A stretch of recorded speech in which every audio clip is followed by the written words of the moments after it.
हमारे फूल वाले चचा ने पहली बार शपथ कब ली थी, बताइए डेट। ये 40 साल पुरानी 50 साल पुरानी बात पूछ रहा हूं, कब शपथ ली थी? 46 में। तो किस देश के प्रधानमंत्री बने थे वो? 2 सितंबर 1946 में उन्होंने शपथ ली। लॉर्ड वॉवेल के प्रति अपनी आस्था निष्ठा प्रकट करते हुए यूनियन जैक के नीचे खड़े होकर शपथ ली। ये 2 सितंबर 1946 की बात है। अब उस डेट की बात कर रहा हूं जो ये पूरा देश इस समय उसे चला रहा है। 15 अगस्त 1947 को फिर दोबारा शपथ ली उन्होंने। ली ना शपथ? नेहरू जी ने ली शपथ, ली थी ना? उस समय देश का पहला गवर्नर जनरल कौन था? हमारे पिताजी थे क्या? हमारे पिताजी थे। 15 अगस्त 1947 को ब्रिटिश आर्काइव में जो डॉक्यूमेंट रखे हुए हैं, उस डॉक्यूमेंट में कहा गया है 15 अगस्त 1947 it was a transfer of power, सत्ता का हस्तांतरण हुआ है, आजादी नहीं है। लेकिन पूरा देश आजादी मना रहा है। 1961 में नेहरू जी की दोस्त,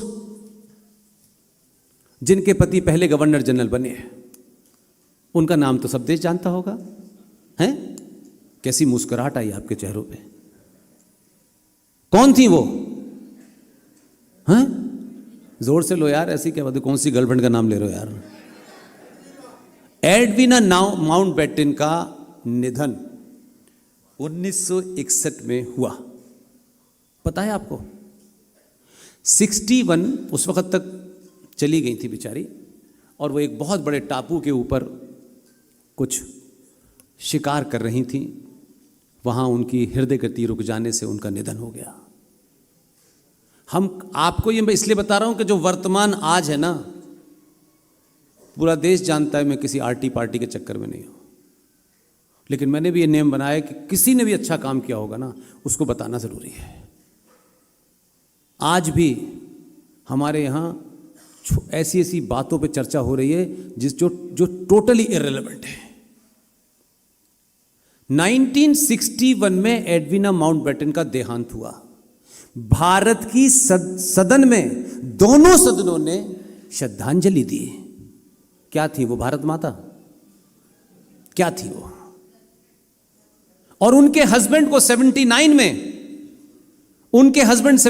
में आयरिश रिपब्लिकन आर्मी एक मूवमेंट चला रही थी इंग्लैंड के अंदर, अलग राज्य बनाने के लिए, वायलेंट था वो। वहां एक टूना मछली का शिकार कर रहे थे बोट में बैठे हुए।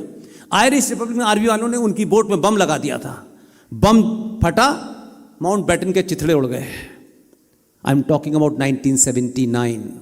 79 में भारत की नेवी का फ्लीट गया उनको सलामी देने के लिए। ये इतिहास कोई आपके बारे में पढ़ेगा तो आपको कतई नहीं मानेगा कि आप राम के पूजा करने वाले लोग हैं। वो कहेगा यार राम को बेईमानों की पूजा नहीं चाहिए।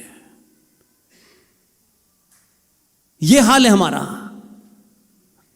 चल गया ठीक है, झंडा वंडा चल रहा है वो ठीक है, लेकिन तथ्यों पे आपका सत्ता का हस्तांतरण हुआ है। और आज भी अभी यहां आईपीएस साहब बैठे हुए हैं। ये जो पुलिस है, ये पुलिस कब बनी? पुलिस की स्थापना कब हुई? नहीं, मुझे डेट नहीं चाहिए। ये पुलिस किस काम के लिए बनी थी? हाँ? किसकी? आपकी? अच्छा, अपने यहां दिल्ली की पुलिस दुनिया की रक्षा करेगी। ये जो पुलिस की स्थापना हुई, ये अंग्रेजों ने की थी कि नहीं की थी? तो अंग्रेजों ने किस लिए की थी? अंग्रेज भारत में लगान वसूल करने के लिए जब जाते थे, तो जहां राजा होता था, जैसे मध्य प्रदेश का एक राजा था, तो वो जाते थे लगान के लिए, राजा उनको पोटली पकड़ा देता था, वो चले जाते थे।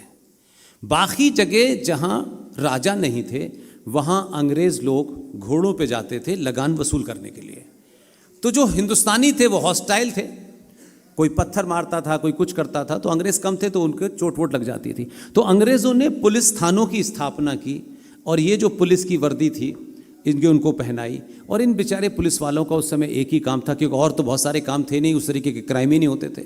इनका सिर्फ एक ही काम होता था कि जब वो लगान वसूल करने अंग्रेज़ अफसर जाएगा तो ये उनके साथ वहाँ जाएंगे और ये वो जो गांव के लोग हैं उनकी धुनाई करेंगे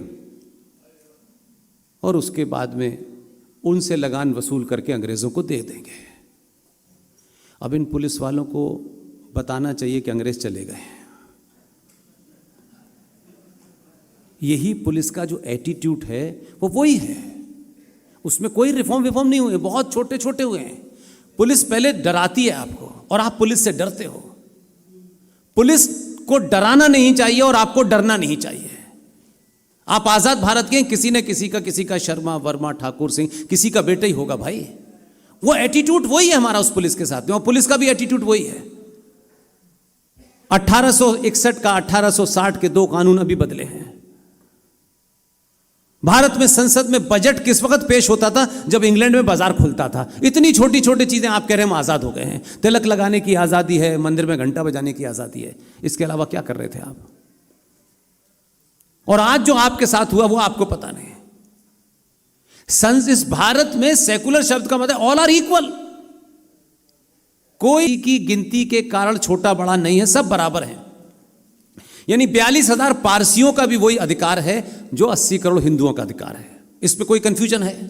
अब अगर ये है तो डिबेट इस पे होनी चाहिए थी कि नहीं होनी चाहिए, और नहीं है तो ये होनी चाहिए। मैं तो लगातार इसी बात को बोल रहा हूं कि अगर भारत के संविधान में 76 में सेकुलर शब्द आ भी गया और वो आज हमारे लिए मान्य भी है, चल भी रहा है, लेकिन मैं फिर बता दूं आप सब लोगों के लिए, मूर्खों ने ये प्रोपेगेंडा फैलाया और आपने उसको एज इट इज खा लिया।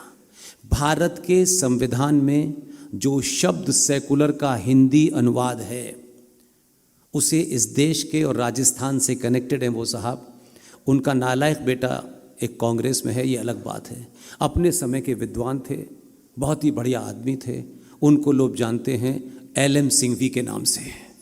LM सिंघवी साहब से श्रीमती इंदिरा गांधी ने सेकुलर शब्द का अनुवाद जब उनसे पूछा तो उनको कहीं से बताया गया था, तो उन्होंने कहते कहते ये भी कहा कि इसको धर्मनिरपेक्ष कर सकते हैं। तो LM सिंघवी साहब का कद देखिए कि वो उनके पद से नहीं थे, अपने स्टेटस को उन्होंने मेंटेन रखा। उनका मैडम धर्मनिरपेक्ष शब्द इसका ट्रांसलेशन नहीं हो सकता। तो भारत में जो संविधान आज मिल रहा है, अवेलेबल है, कोशिश कीजिए कि अपने घर में एक संविधान की कॉपी रखिएगा। इसलिए नहीं कि उसमें कुछ आपके लिए कोई चीज़ है, इसलिए कि इस संविधान के बारे में रोज़ बताया करिए कि इसी संविधान में भगवान राम की तस्वीर बन रही है। काला कोट पहनने वाले कहते हैं वो काल्पनिक थे, और वो संविधान अवेलेबल है। उन्होंने इस सेकुलर शब्द का जो अनुवाद किया है वो पंथ निरपेक्ष किया है। सेकुलर शब्द का हिंदी अनुवाद धर्मनिरपेक्ष था ही नहीं, लेकिन ये चल गया, खूब चला दिया। और आप धर्मनिरपेक्ष हैं, जो धर्म पे चलते हैं वो निरपेक्ष हैं, और वो सेकुलर हैं जो 5 बार अल्लाह से बात करते हैं सीधे। कंफ्यूजन आपके अंदर है, किसी और के अंदर नहीं है। ना आपने कल का इतिहास पढ़ रहे, ना परसों का इतिहास पढ़ रहे, ना अपने बारे में जान रहे। भाई भेड़ चाल हो गई है हमारे यहां। सारे धर्म बराबर हैं, सारे धर्म बराबर। मंदिरों के अंदर जब यह कानून बन रहा था तो एक भी था हिंदूवादी उसमें, लेकिन उसका पहले स्वार्थ अपना था। तो इसमें मुझे क्या मिलना है? मैंने इसलिए कहा कि एक है, आप उसे जो कर कहिए, आप उसे जो दिल चाहे कहिए, वो दर्ज कराता है। 50 साल बाद भी आपको इस पार्लियामेंट की कमेंट्री मिल जाएगी सुनने को, तब भी रिकॉर्ड पर रहेगा कि उसकी गिनती एक थी, लेकिन उसने उस समय वो बात दर्ज कराई। अपनों में ढूंढिए जरा, एक से एक चवन्नी छाप ढूंढ के दिखा दीजिए, एक भी बोलना छोड़ दूंगा मैं। 52 से लेके अब तक किसी ने एक शब्द बोला? इससे क्या लेना देना है? 5 साल पूरे करो, घर भरो, जाओ घर, खत्म कहानी। बाहर जाके वैचारिक क्रांति का नौटंकी करो। इसलिए अगर आपके अंदर यहां लगी होती सच में तो आप बोलते हैं।